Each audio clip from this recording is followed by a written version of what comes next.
இந்த வீடியோவில் total quality management பற்றி பார்க்க போகிறோம். First definition of quality. Customer என்ன எதிர்பார்க்குறாங்களோ அதை எக்ஸாக்டாக நம்ம பண்ணி கொடுக்கணும்.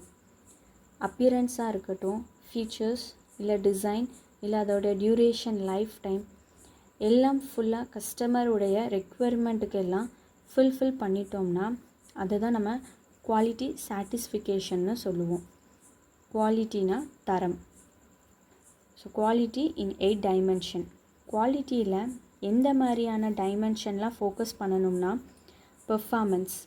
ஒரு காரை மேனுஃபேக்சர் பண்ணுறோம்னா அது ப்ராப்பராக கஸ்டமர் யூஸ் பண்ண முடியணும். பெர்ஃபார்மன்ஸ்லாம் கரெக்டாக இருக்கான்னு செக் பண்ணணும். ஃபீச்சர்ஸ், அடிஷ்னலாக பெனிஃபிட்ஸ் இருக்கணும்.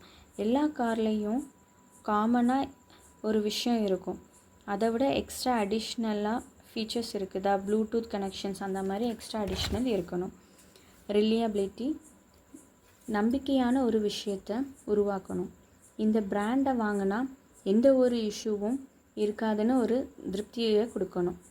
கன்ஃபார்மன்ஸ், ஜஸ்ட் கஸ்டமரோடைய ஸ்பெசிஃபிகேஷன்லாம் இருக்கான்னு எக்ஸாக்டாக செக் பண்ணணும்.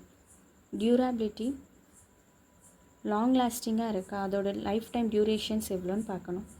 சர்வீஸபிலிட்டி, ஒரு ப்ராடக்ட் வாங்கினா அதில் ஏதாச்சும் டேமேஜ் ஆச்சுன்னா சர்வீஸ் இருக்கா, இமீடியட்டாக சர்வீஸ் பண்ணுறாங்களா. அஸ்தட்டிக், லுக் ஃபினிஷ்டு குட்ஸ், பார்த்தாலே இம்ப்ரெஸ் பண்ணுற மாதிரி இருக்கணும். Outside look finish good லுக்கில் இருக்கணும்.